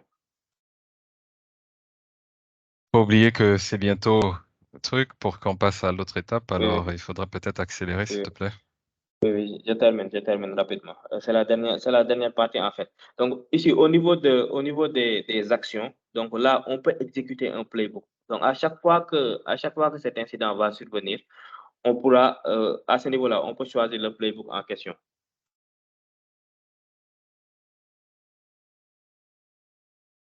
Donc, juste une minute, le temps que ça charge.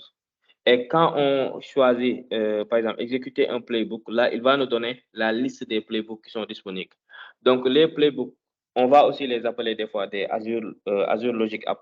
Donc là, il faudra qu'ils soient créés au préalable. Donc, on veut, par exemple, bloquer une adresse IP. Donc là, on peut créer un playbook qui va nous permettre d'effectuer le blocage de cette adresse IP-là. Par exemple, dans l'incident, on a détecté l'adresse IP source de l'action qui est l'origine de l'incident. Donc, on peut créer un playbook au préalable qui va effectuer le blocage de l'adresse IP. Et donc là, j'ai la liste des playbooks qui sont disponibles. Donc là, je vais juste choisir le playbook en question. Et là, il sera exécuté après avoir clôturé l'incident. Donc, c'est un peu ça pour juste vous montrer la partie automatisation de Sentinel. Donc, c'est pas juste ça va générer des incidents et on va aller manuellement prendre le temps de voir comment résoudre l'incident. Mais aussi, on a la possibilité de programmer avec les playbooks et aussi avec les différentes règles qu'on peut prédéfinir. Donc, les réponses automatiques aux incidents qu'on a détectés qui surviennent fréquemment au niveau de notre infrastructure. Merci Donc, beaucoup. c'est Merci beaucoup, oui, Rassoul. c'est bon, Merci.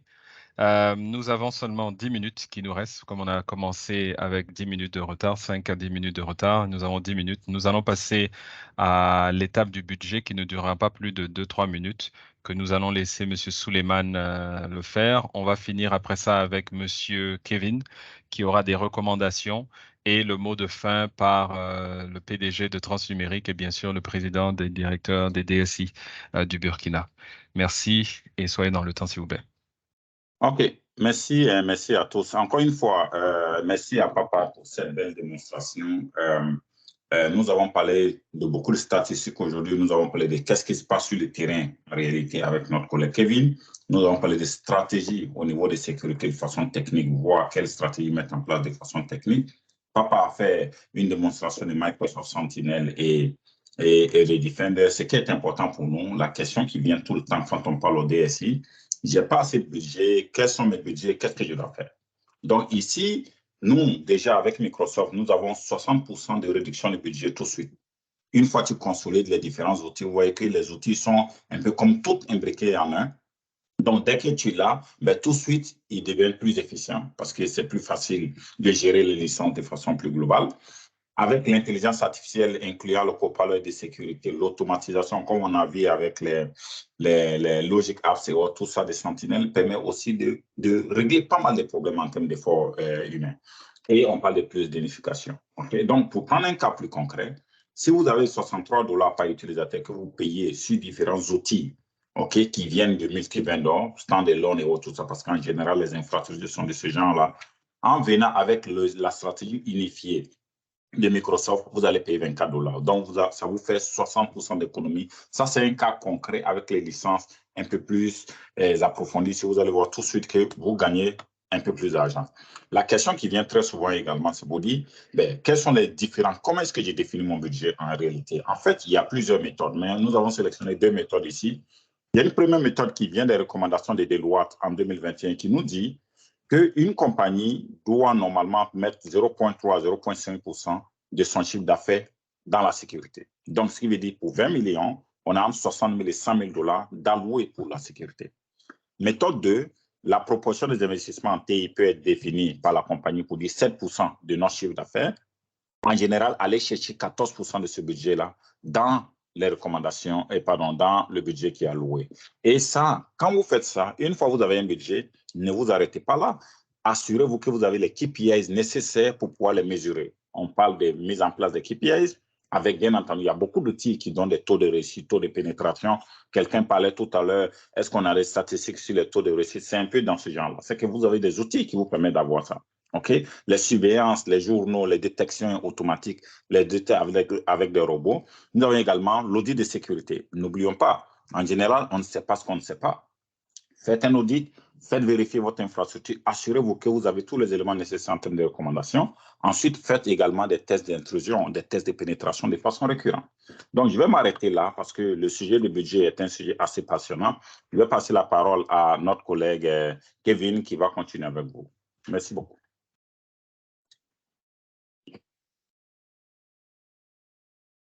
Très bien. Alors, moi, ce que j'apprécie au niveau des webinaires, c'est vraiment cette partie-là, c'est-à-dire après tout ce qu'on a vu, qu'est-ce qu'on fait? Comment est-ce qu'on évolue ensemble? Comment est-ce que rapidement on prend des actions concrètes pour trouver ensemble des solutions? Alors, on s'est attardé aujourd'hui sur, on va dire, sur 4 piliers, mais l'idée, c'est que ces piliers-là, c'est pour répondre de façon concrète aux problématiques que vous avez en interne. Le premier point, on a parlé de prévention. Donc, l'idée, c'est on va évaluer ensemble votre posture de sécurité. Donc, ça peut passer par un audit de vulnérabilité qu'on pourra faire ensemble. Il y a la partie détection et investigation. Donc, on pourra mettre en place des outils de détection, de surveillance, d'investigation en cas d'attaque. Et il y a plusieurs outils pour cela, mais on pourrait aussi se pencher sur l'outil Microsoft 365 Defender pour la partie détection et investigation. Et puis, comment est-ce qu'on apporte une réponse à l'attaque? Donc là, on a parlé de Sentinel et de XDR. Donc, comment est-ce qu'ensemble, on peut mettre on va dire, on peut mettre en application Sentinel ou XDR dans votre environnement. Alors, slide suivant. Alors, on a prévu pour ce webinaire de vous offrir, en fonction des piliers que je viens d'évoquer, une évaluation gratuite de votre environnement informatique. Donc, on va faire ensemble un scan de votre infrastructure, on va faire une analyse plus approfondie et à la fin, on va sortir des recommandations. Donc, ce sera une sorte de document et vous aurez en quelque sorte une feuille de route de ce que vous pouvez faire. Donc, vous êtes tous invités à massivement vous inscrire pour bénéficier gratuitement de cette évaluation de sécurité de votre environnement. Une deuxième offre aussi qu'on souhaite vous faire, qui est gratuite, on parle de Defender. Donc, on a mis l'accent aujourd'hui sur la correction des terminaux et mobiles ou que ce soit des terminaux que vous avez. On vous offre gratuitement Microsoft Defender for Business en essai sur 1 mois pour que vous voyez comment est-ce qu'elle peut automatiser et apporter des corrections en temps réel dans votre environnement. On a prévu aussi un troisième, on va dire un troisième cadeau. On va faire avec vous un POC sur Sentinel.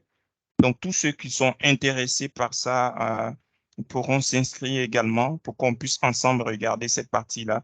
Ce sera un POC qu'on fera chez vous 1 mois pour que vous voyez un peu comment Sentinel fonctionne en termes de SOC et comment est-ce qu'elle permet d'analyser en temps réel vos logs et apporter une réponse. Et on vous invite pour un workshop personnalisé chez vous. Donc, si vous êtes preneur, on pourra être chez vous pour Threat Protection Workshop, où on pourra donc ensemble voir les réponses qu'on peut apporter aux menaces. Donc, voilà un peu l'offre on va dire ce package qu'on vous donne. Et Hervé est là, il pourra prendre vos demandes en ce sens. Donc, Je viens on de tenait mettre vraiment... dans le chat Oh, le lien pour les offres. Alors, vous pourrez aller sur le lien, le remplir, nom, prénom, etc., et dire quelle offre vous voulez. Et comme on a dit, tout est gratuit. Normalement, il y a des budgets pour mettre, mais là, exceptionnellement, à cause de la vision du président des DSI qu'il a dit, et après les négociations, nous avons voulu soutenir cette vision qu'il a. C'est pour ça que ces offres-là sont gratuites. Alors, vous pourrez aller là-dessus, les remplir, et nous ferons fort de pouvoir déployer les solutions que vous aurez choisies. Alors, ça y est, dans le chat, je vais le remettre encore. Et aussi, nous allons laisser la place à Monsieur Barry ainsi qu'à Monsieur Combari pour dire le mot de fin. Et avant cela, s'il vous plaît, on va laisser Monsieur Herman Kofi répondre à la question du monsieur qui avait posé la question concernant le taux de réussite concernant la stratégie Zero Trust. Alors, je te laisse, Herman, et après ça, on va passer à Mo ainsi que monsieur Combari. Allô, Herman? Oui. Oui. Allô? Allô, on t'entend? Oui. Alors, sa Oui, question, allô? c'était... Allô, tu nous entends? Oui, Sa je question, t'entends. c'était, peut-on avoir le taux de réussite en matière de protection en ce qui concerne la stratégie Zero Trust? Le taux de réussite. Alors, parlant du taux de réussite, déjà, il y a certains éléments qui rentrent en ligne de compte en ce qui concerne l'implémentation du Zero Trust. Donc, déjà, il y a une approche, en termes de gouvernance. Donc, il faut vraiment s'appliquer. Voilà, il faut s'appliquer d'abord. Ensuite, mais l'élément le plus déterminant, c'est l'ensemble des solutions qui seront utilisées pour la sécurisation des différents piliers. Donc, généralement, ce qui se passe, c'est que vous disposez des solutions, voilà, des solutions de différents vendeurs que vous utilisez pour pouvoir sécuriser ces différents piliers-là. Donc, à ce niveau-là, il peut y avoir quelques incompatibilités, peut-être qui seront dues à des solutions émanant de plusieurs constructeurs. Donc, voilà, donc je dirais que le taux de réussite va dépendre en fait de la diligence au niveau de l'entreprise Donc, ça sera plus dans la motivation, voilà, la motivation qui sera derrière ce projet-là, mais aussi les ressources qui seront utilisées pour la mise en place de cette méthodologie-là. Donc, vraiment, on ne peut vraiment pas donner disons, de taux, mais tout est basé sur certains éléments de la mise en place. Mais généralement, avec des études, c'est-à-dire que sur un sondage disons, de 50 DSI, voilà, on peut se dire qu'il y a aujourd'hui environ 60% des DSI qui ont déjà initié la mise en place, la mise en application de la méthodologie Zero Trust.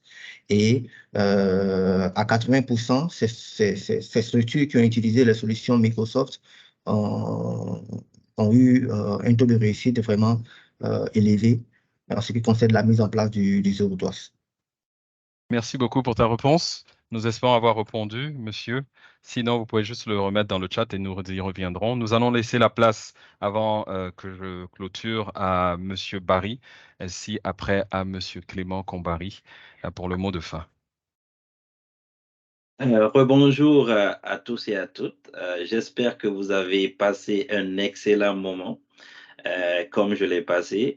Disons, c'était riche, hein, c'était très riche en informations, informations pertinentes. Nous avons voulu que ce webinaire soit un webinaire technique, donc vous montrez vraiment des choses concrètes. J'espère que mes collègues ont pu répondre à vos besoins à la hauteur de vos attentes. Nous sommes là, OK? Et comme notre slogan le dit, ensemble, développons votre potentiel numérique. Nous sommes là en tant que partenaire stratégique du club des DSI du Burkina et ensemble, faisons en sorte que les choses arrivent. Je vous remercie tous et toutes. Le niveau de connexion est resté aux alentours de 38 durant toute la session et nous sommes vraiment ravis que vous ayez été accrochés durant tout le webinaire. Donc, je te repasse la parole, Hervé. Merci beaucoup, monsieur Barry. Nous allons passer à monsieur Combary pour le mot de fin. OK, merci beaucoup. Merci, monsieur Barry. Merci à toute l'équipe. Je pense qu'il a bien résumé. Nous avons passé de bons moments, voilà, autour d'une thématique très, très d'actualité. Il y a eu des interactions, des participations au pôle, voilà. Donc, en allant de la théorie des concepts, les démos pour voir un aperçu pratique, les recommandations qui ont été formulées et les packages et accompagnements. Tout ceci nous satisfait et nous pensons que nous allons pouvoir en tirer profit, chacun pour son corps de métier. Donc, vraiment encore merci à tous pour cette participation à ce premier webinaire qu'on organise donc avec ce partenaire stratégique. Il a bien résumé aussi. N'hésitez pas, continuez donc d'interagir, de requérir. Voilà, des services, comme ils l'ont dit, ils sont disponibles aussi pour accompagner. Et j'espère qu'on se retrouve très bientôt sur d'autres thématiques, voilà, qui apporteront, comme on le dit, de la valeur, voilà, pour chacun de nous. Voilà. Merci encore beaucoup et à très bientôt. Merci, monsieur Combary. Merci, monsieur Barry. Alors, pour finir, comme je vous ai dit, dans le chat, nous avons mis un lien qui vous permet à la limite de pouvoir avoir accès à toutes ces offres pour que nous puissions savoir en retour quels sont les call to action à la limite qu'on doit faire auprès de vous. Alors, vous pourrez le remplir. La deuxième des choses, comme vous le voyez sur notre écran, la semaine prochaine, on est dans le mois de beaucoup de webinaires et autres. La semaine prochaine, nous avons un webinaire qui sera pour thème l'IA pour les entreprises, enrichir l'expérience client. Alors, vous pourrez aussi vous inscrire si vous voulez. J'ai mis dans le chat, je l'ai mis tout de suite. Sur ce, je vais vous dire merci pour votre patience et merci pour votre interaction durant ce webinaire. Nous sommes disponibles pour répondre et aller plus loin avec vous. Je vous remercie encore et si vous avez des questions ou autres, vous pourrez les envoyer à notre... je vais vous envoyer à chacun le mail de la présentation ainsi que le replay et ainsi que les différentes offres. Vous allez tout recevoir par mail et à ce moment-là, si vous voulez aller un peu plus loin, nous pourrons aller plus loin. Alors, merci encore. Sur ce, je clôt le webinaire et en disant merci encore à M. Kombari et merci à M. Kadjo qui était toujours là pendant l'organisation de ce webinaire. Merci beaucoup à chacun et bon appétit. Merci beaucoup. Bye bye.